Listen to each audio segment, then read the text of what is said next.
Bonjour à tous et bienvenue sur la chaîne Boxenaria. Bonjour à tous, on se retrouve pour une petite vidéo objectif de l'été. Voilà, j'avais envie un peu de me poser des objectifs pour cet été, comme on est sur une période où en général on essaye de faire une petite bucket list, on essaye de se mettre des objectifs, parce que en général l'été on a des vacances, on se pose. Dans mon cas, je travaille tout l'été parce que je suis dans le commerce et que j'ai pas de vacances. Mais je me suis dit, c'est pas pour autant que je pouvais pas me challenger, que je pouvais pas me mettre des objectifs. Au contraire. Donc, je me suis fait une petite liste d'objectifs que je vais vous montrer juste ici. Enfin, que je vais vous communiquer. Alors, dans le premier objectif que je me suis mis, c'est un objectif de livres par mois. Actuellement, je saurais même pas vous dire à combien de livres je suis ce mois-ci. Actuellement, parce qu'on est le 17-18 juillet. Je sais plus à quelle heure je tourne cette vidéo. Mais en tout cas, je ne suis pas à l'objectif actuel que je me suis posé. Mais il reste encore une dizaine de jours avant la fin du mois. On y croit. Je me suis mis comme objectif de lire 10 livres par mois. Oui, c'est énorme. Oui. Je rappelle bien sûr que chacun et chacune a son rythme de lecture, qu'il n'y a pas de compétition, qu'il n'y a pas... Voilà. Moi, je me suis mis un objectif qui est atteignable, qui est par rapport à mes capacités que je connais, parce que tout le début d'année, si vous êtes là depuis le début, vous avez vu qu'en début d'année, je lisais environ 7 à 8 romans par mois. Donc, ces 10 romans par mois étaient largement faisables parce que j'étais déjà quasiment à ce total-là. Et ces derniers mois, je lis environ 3-4 romans par mois. Ça s'est énormément baissé et ce n'est pas du tout ce que je voulais. Là, comme vous pouvez le voir, là, bon, on voit pas trop de livres que j'ai pas lus, mais ici, on voit un peu plus. Comme vous voyez, là, en fait, au-dessus, on voit aucun espace parce que ce ne sont que des livres que je n'ai pas lus. Donc, encore ici, on peut se dire, oui, ça va, je lis, j'ai plein de livres qui sont retournés. Mais en fait, j'ai pas une palle énorme. Je suis à entre 35 et 40 dans ma palle. Je ne compte pas les VO. Avec les VO, je suis à 60. Mais je ne les compte pas parce que c'est une lecture complètement différente. Mais sinon, actuellement, je suis entre 35 et 40 dans ma palle. Ce n'est pas énorme, mais j'aimerais bien descendre à entre 5 et 10. Ce serait ce qui est bien. Et j'aimerais revenir à mon rythme d'avant où je pouvais lire une dizaine de livres par mois. Donc j'essaie de mettre ça comme objectif pour cet été. Donc après, on verra bien. Qui va avec cet objectif? Je me suis mis pour objectif d'essayer de lire 1 à 2 livres en VO par mois. Parce que, tout simplement, actuellement, je ne lis pas en VO. Alors que je reçois 1 à 2 livres VO par mois, voire plus quand j'en achète. Ou que j'en reçois, ça m'arrive de recevoir un cadeau aussi. Et j'en lis pas à côté. Donc c'est beau d'en acheter, d'en avoir, mais de pas les lire.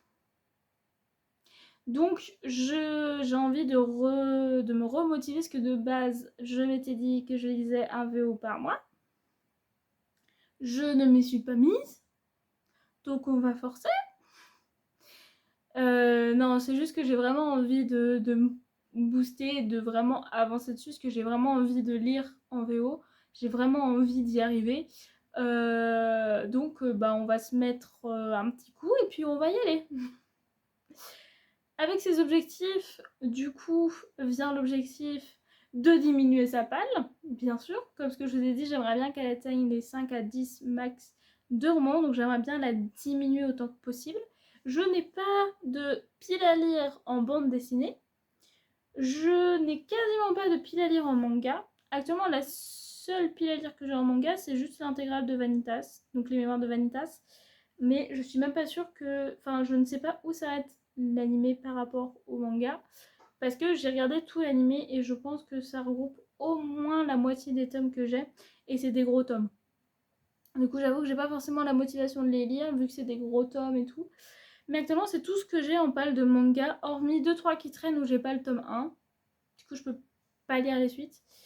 Et parce que sinon, en général, quand il y a une suite qui sort actuellement, je l'achète et je la lis. Ce qui fait que ma seule palle, c'est mes romans. Donc, j'aimerais bien la diminuer.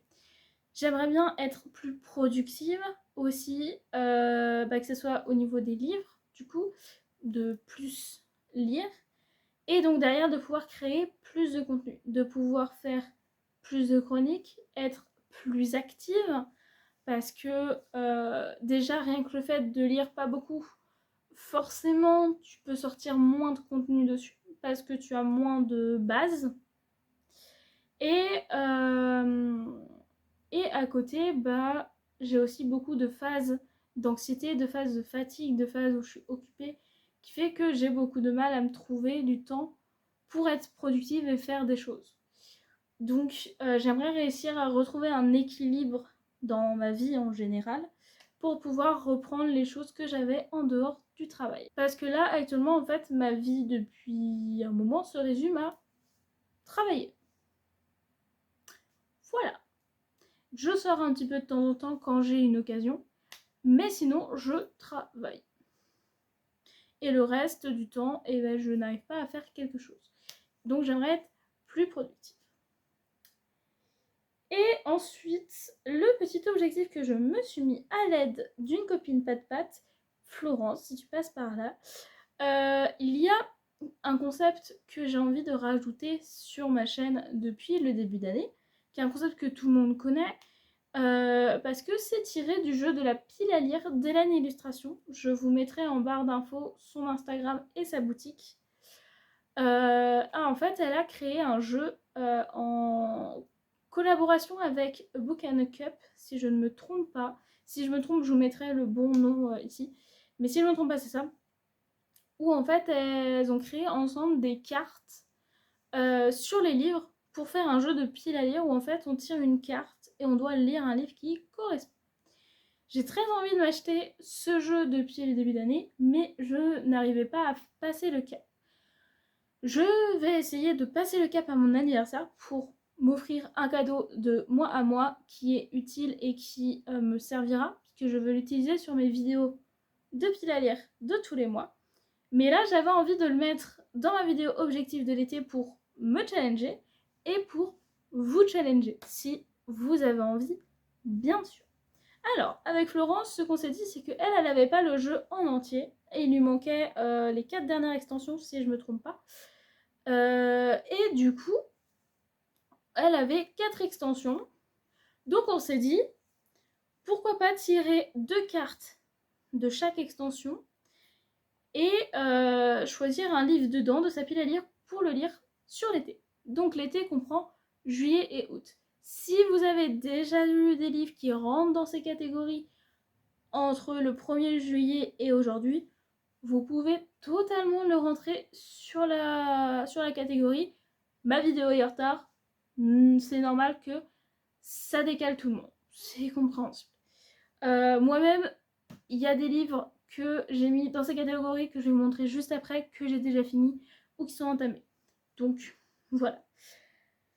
Le but, c'est d'essayer d'en choisir au moins 2 sur les 8. On s'est dit, comme il y a 2 choix par catégorie et 8 en tout, normalement tout le monde peut trouver au moins 2 livres sur les 8 dans sa bibliothèque. Parce que ça crée des choses assez diversifiées. Moi, ce que je ferais dans les piles à lire, je vous explique un peu justement, voilà. Dans les piles à lire par mois, ce que je ferais, c'est que j'en tirerais 5. Et l'objectif sera d'en lire au moins 2 ou 3 de ces 5 cartes. Comme ça, c'est assez diversifié. Vous pourrez normalement trouver au moins 2 ou 3 livres sur les 5 que vous pouvez avoir dans votre bibliothèque. Moi, je sais qu'il y a des livres que j'ai pas. Par exemple, quand on a tiré les cartes avec Florence, la première carte qui est sortie, je sais que c'est un genre que je ne lis pas du tout, que je ne possède pas du tout. Et c'est un genre que tout le monde n'a pas dans sa bibliothèque. Et surtout, qui, si on l'a, n'ont pas spécialement envie de le sortir en été. Donc on s'est dit on allait en repiocher une. C'est la seule fois où on n'a pas gardé la carte. Toutes les autres, c'était celles qui ont été sorties. C'est Florence qui les a tirées elle-même, parce que je lui ai dit, je te fais confiance, j'ai pas envie de les choisir, tu les tires. Et elle les a tirées. Donc je vais pouvoir vous les donner. Et voilà, on se mettait plusieurs paliers en fonction de vous, de ce que vous avez envie, si vous avez envie d'y participer ou pas, et à quelle échelle. Donc on disait les paniers, comme j'aime pas les chiffres impairs, on disait 2, 4, 6 et 8. Moi, comme j'ai envie de vraiment me challenger, j'ai pris les 8. Si vous en prenez 2, c'est déjà très très bien. Franchement, c'est déjà nickel. Alors, pour le premier, c'était les types de livres. Je me rappelle plus exactement les catégories, donc je vais essayer de faire comme je peux. Mais si je ne me trompe pas, c'était ça, c'était les types. Donc, on avait tiré contemporain. Donc, alors vous allez voir, il y a 2 ou 3 catégories où j'en ai mis 2 au cas où, en fonction de si j'avais tel livre ou pas. Donc, pour contemporain, personnellement, je suis allée taper dans la romance contemporaine. D'un côté, j'ai choisi Amy vs Oliver de chez PKJ, qui est une romance du coup contemporaine, une romance voilà, jeunesse contemporaine, qui me faisait très envie depuis que Madame Errance en avait beaucoup parlé. Ça fait longtemps qu'elle en avait parlé, et elle en avait reparlé dans une de ses dernières vidéos. Et du coup, ça me fait très envie. C'est une petite romance entre ces deux personnages, un peu dans l'univers de la musique. En plus, il est assez petit, donc je me suis dit, ça peut être parfait pour un petit contemporain pour l'été. Et sinon, à côté, j'ai mis les dessous de la chambre noire, que vous allez retrouver dans une autre catégorie, de Margarita Gaviani, qui est le spin-off de Nymphéa et la chambre rouge. J'avais beaucoup aimé Nymphéa. Là, on se retrouve pour un spin-off plutôt épais sur des personnages qu'on voit déjà dans le premier tome, qui m'intriguaient en plus, donc j'ai très très hâte d'en découvrir beaucoup plus sur eux. Et donc, l'autre genre littéraire que l'on a tiré, c'est historique. Alors, je suis quelqu'un qui lit pas beaucoup d'historique, je l'avoue, mais j'ai la chance d'en avoir un. J'ai L'Apprentie cartomancienne de Aurélie Croiset, qui est un thriller historique. C'est un thriller qui se passe dans les années 1800. C'est ça, dans les années 1800, au début des années 1800, où on va suivre justement une jeune apprentie cartomancienne qui va voir son mentor, enfin sa mentor plutôt, se retrouver en prison parce qu'elle a présagé la mort d'un officier de police. Ça n'a pas trop plu parce que l'officier est mort quelques jours après. Et son apprenti va faire équipe avec un inspecteur de police pour prouver que ce n'est pas elle qui l'a tué, elle a juste présagé sa mort. Voilà, il est tout petit. Je me tente de plus en plus au thriller, enfin j'essaye. Et il me faisait très très envie, donc voilà, je l'ai commencé il n'y a pas longtemps. Faut juste que je le continue, je voulais me le lire d'une traite, donc j'ai un peu commencé, donc je pense que dimanche, sur mon jour de repos, je vais essayer de juste le défoncer pour le finir. Ensuite, on avait, je crois, l'extension un peu des particularités. En fait, je me rappelle plus du tout des noms des extensions. Ce que je vais faire, c'est que je vous les remettrai ici, quand je parlerai d'une extension. J'essaierai de retrouver son nom et de vous la mettre là. Parce que je me rappelle plus du tout et j'ai pas envie de dire des bêtises. Donc, la première qu'on avait tirée, c'était LGBT+. Alors, c'est un thème qu'on retrouve de plus en plus dans les livres, et du coup j'ai mis 2 livres. Donc c'est pour ça que tout à l'heure je vous parlais des dessous de la chambre noire, parce que je l'ai mis dans cette catégorie en fait en fonction. Je suis censée voir des copines en août, et comme j'offre beaucoup de cadeaux, mes amis ont envie de me le rendre de temps en temps, ce qui est logique. Et du coup, elles m'ont dit, tu n'achètes pas ceux-là, comme ça, nous on te les achète. Je me suis dit, ok, il n'y a pas de souci. Donc c'est pour ça que, je crois qu'il est encore là-haut, que la nuit la nuit où les étoiles sont éteintes est toujours tout seul et n'a pas ses 2 compagnons. Parce que j'ai une copine qui a prévu de me prendre le relier sur Nate, donc le jour où le soleil ne s'est plus levé. Et mon autre copine qui a prévu de me prendre ces prières que l'on fait dans le noir du coup sur Jasper. Ce qui, justement, pourquoi il rentre dans la catégorie LGBT, même si Jasper est... oui, c'est... Oh là là, je dis Jasper depuis tout à l'heure alors que c'est Jagger. Tapez-moi. Je sais pas pourquoi j'ai dit Jasper au lieu de Jagger, mais voilà. Donc, Jagger est le seul personnage hétéro du groupe d'amis. Parce qu'on suit un groupe d'amis dans l'histoire si vous ne le savez pas. Mais du coup, on voit toujours le groupe des 5 dans chaque roman. Donc même si là, on va être centré sur Jagger, on a quand même une représentation LGBT qui va être faite dans ce roman, dans cette série. Donc c'est pour ça que je l'ai mis. Et sinon, du coup, si je ne le reçois pas, pour le contemporain, Amy vs Oliver passera et lui passera pour les LGBT. Pourquoi ? Parce que même si là on voit une jeune femme ici, le personnage qu'on suit là-dedans, c'est un personnage qui est bisexuel, ou parce que dans le premier, on le voit justement être avec un homme. Donc voilà. Et on est aussi dans un univers où on est beaucoup en lien avec des rapports entre des personnes. Et donc, on a souvent des rapports avec des personnes de même sexe ou d'orientation sexuelle différente. Donc, on a aussi de la représentation LGBT dedans. Donc, voilà pourquoi j'ai mis ces deux. Et du coup, l'autre thème est personnes concernées. On a eu un petit temps où on s'est regardé en se disant qu'est-ce que ça veut dire. Et du coup, on s'est dit qu'on pensait que personnes concernées, ça voulait dire un thème dans l'histoire où on se retrouve. Là, pour le coup, c'est pas toujours facile à découvrir, à savoir, parce que on sait pas forcément de quoi va parler le roman, et on sait pas forcément si on a un thème qui nous est propre, qu'on va retrouver dans le roman. Donc, pour le moment, j'ai essayé de me fier avec ce qu'on m'avait déjà dit, et j'ai mis A Forgery of Roses, parce que j'ai plusieurs personnes qui m'avaient dit qu'il y avait un personnage dedans qui avait de l'anxiété. Voilà. Et si vous ne le savez pas déjà, je suis une personne très anxieuse. C'est un petit peu ma deuxième nature. Donc, si c'est bien le cas, c'est un livre où je vais avoir un thème qui va me toucher. Sinon, pour le moment, j'ai laissé la catégorie ouverte. Et si je lis un livre qui n'est pas dans les livres que je vous ai présentés dans les autres catégories, et que je trouve un thème qui me touche dans ce livre, eh bien, je pourrais le mettre pour valider cette case. Mais voilà, c'est un peu la case, on ne sait pas trop. On a hésité à repiocher, mais on s'est dit ça va faire un peu de challenge, c'est un peu la carte difficile. On la laisse. Ensuite, on avait une catégorie sur les livres, sur un peu l'état des livres, on va dire.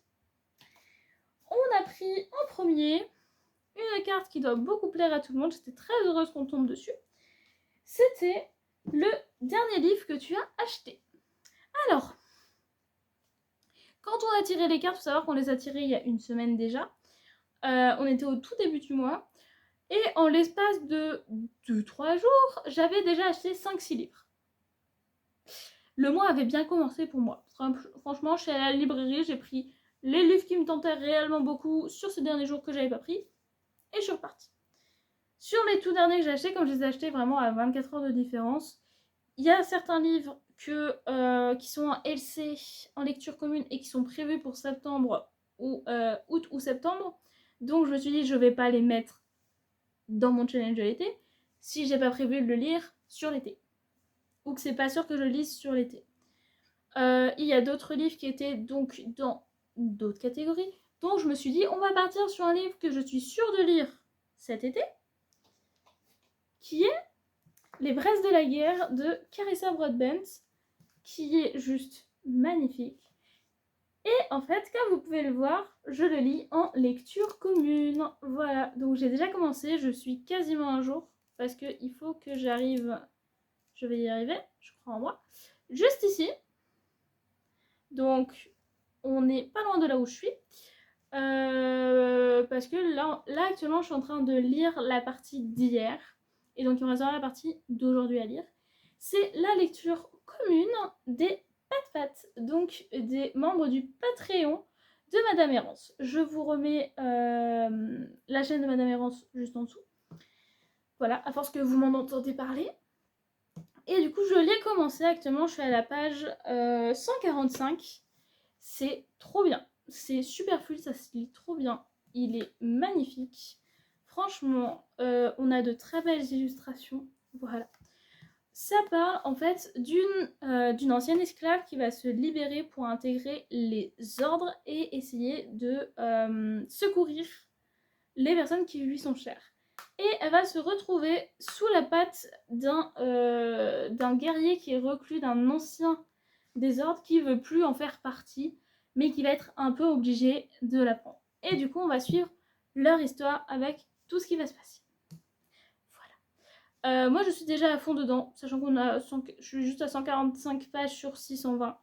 Mais je suis à fond dedans. Et si j'arrive à être bien régulière pour une fois sur la lecture commune, il sera fini dans une semaine. Une autre carte qu'on a tirée justement pour les livres, où on s'est dit, mais c'est que des belles cartes, c'est que des cartes qui vont plaire. On a choisi Saga en cours. Et pour Saga en cours, j'ai pris Mémoire de la forêt, le tome 2. Parce que le tome 4 sort tout bientôt et j'ai envie d'être à jour pour la sortie des derniers tomes. Et parce que c'est une de mes sagas préférées. Et que je sais que ça se lit bien et vraiment, j'adore ça. Avec les illustrations qu'on a qui sont juste magnifiques. Je vais essayer de pouvoir vous montrer une illustration qui vous en dit un peu trop. Voilà, une illustration du début par exemple. Voilà, j'adore les illustrations parce qu'elles sont magnifiques. Elles sont vraiment bien agrémentées dans l'œuvre. Franchement, elles ont leur petite place et elles permettent de vraiment mettre quelque chose dans l'œuvre. Pour vous dire, celui-ci, je l'ai déjà fini. Comparé aux autres qui sont commencés, celui-ci, je l'ai déjà fini. C'était une de mes premières lectures du mois. Et c'est juste pour vous dire que je l'ai beaucoup aimé et que j'ai hâte de voir la suite. Je vous en dirai plus dans l'update du lecture du mois. Mais j'ai vraiment beaucoup aimé et j'ai hâte de voir la suite. Mais comme ça m'a permis de me mettre à jour sur une saga en cours. Bon, maintenant, il faut que j'achète le tome 3 pour être réellement à jour. Et ensuite, on a pris un dernier thème. Et là, je ne sais pas du tout quel est le thème en question. Et on a tiré la carte, un livre qui va vous faire pleurer. Alors, pour celui-ci, on a été unanimes toutes les deux. On a choisi Un été pour te retrouver de Morgane Moncomble. Alors, je vous mets la couverture juste ici. Pourquoi ? Parce que les seasons, je les ai lus sur liseuse et j'ai prévu de me les acheter plus tard, sachant que là, elle a annoncé la sortie des poches et potentiellement d'un autre format. Donc on s'attend à un collector ou peut-être à un graphique ou de l'audio. Je ne sais pas encore. Mais en tout cas, on s'attend à un autre format, donc j'attends plus d'informations. Mais j'avais prévu de me les acheter plus tard car je les avais commencés en liseuse. Et j'avoue que quand je commence une saga en liseuse, j'ai du mal à faire moitié liseuse, moitié papier. Et avec Florence, on s'est dit toutes les deux qu'on allait le mettre dans un livre qui te fait pleurer parce qu'on a beaucoup pleuré sur ce livre-là, sur un moment très particulier. Je ne donnerai pas plus d'informations, mais voilà, c'était un livre qui nous a beaucoup touchés. Donc je me suis dit, j'ai déjà ma réponse pour cette catégorie-là. Je suis quelqu'un qui pleure assez facilement sur les livres, mais alors là, ça nous a troué le cœur. Et la dernière petite catégorie s'appelle groupe et équipe. Alors, avec Florence, on a eu un peu des idées divergentes sur celui-ci. Elle pensait justement aux seasons, parce que justement, les filles sont un groupe. Et voilà. Moi, je pensais plus à un groupe qu'on suit réellement, parce que même si dans Season, c'est un groupe de copines et on suit chacune des copines, un peu comme dans Twisted, dans la série Twisted, on les voit pas réellement dans le roman. Moi, j'ai beaucoup plus comparé à La nuit où les étoiles se sont éteintes, où on suit réellement le groupe, Même si le livre est centralisé sur un personnage, on va quand même voir plus souvent les autres. Mais comme je n'ai pas encore Jagger et que je l'ai calé dans une autre catégorie, j'ai choisi un autre groupe. J'ai choisi Campus Drivers, le tome 3. Pourquoi? Parce qu'on suit un groupe de copains qui ont décidé d'être des conducteurs dans l'université, de conduire les étudiants dans l'université, à leur logement, au cours, enfin voilà, d'être un peu les chauffeurs. Et donc on suit un groupe de copains. Chacun, à peu près chacun, a son tome, mais on retrouve quand même les copains dans chacun des tomes. Donc moi je retrouvais plus ça sur le côté groupe, ou sinon pour équipe vous pouvez prendre tout simplement un livre de sport. Comme je pense à The Deal, Rebel University, voilà, on en a une tonne sous la main, je me fais pas de soucis là-dessus. En tout cas, voilà un peu ma palle pour ces cartes-là. Je vais essayer de tous les lire, c'est vraiment mon objectif principal en termes de livres. Puis après, j'ai d'autres livres qui me font envie ou des lectures communes à côté. Donc j'essaye un peu de danser sur chacune de mes piles pour réduire la pile à lire générale. Mais je serais ravie de savoir si vous allez participer à ce petit challenge de pile à lire. Et si vous y participez, n'hésitez pas à me dire en commentaire pour quelle carte et pour quel livre vous associez. Je vais vous remettre dans la description les 8 thèmes. Comme ça, parce que peut-être qu'on ne comprend pas toujours ou que c'est pas toujours clair ce que je peux comprendre. Du coup, comme ça, vous pourrez les revoir facilement pour les retrouver et vous faire votre page si vous en avez envie. N'hésitez pas à me dire parce que moi je serais très curieuse de le savoir. Mais bien sûr, il n'y a aucune obligation. Moi je vous propose ça pour qu'on partage un peu ce petit truc ensemble. Mais voilà. Et aussi, n'hésitez pas à me dire si vous avez des objectifs cet été, de choses à faire, d'aller à la plage, d'aller se faire tatouer, d'aller au cinéma, d'aller boire des verres, de voir des amis. Dites-moi si vous avez des petits objectifs, une petite bucket aussi. Et voilà, du coup je vous souhaite une bonne soirée, une bonne semaine et on se dit à bientôt. Salut!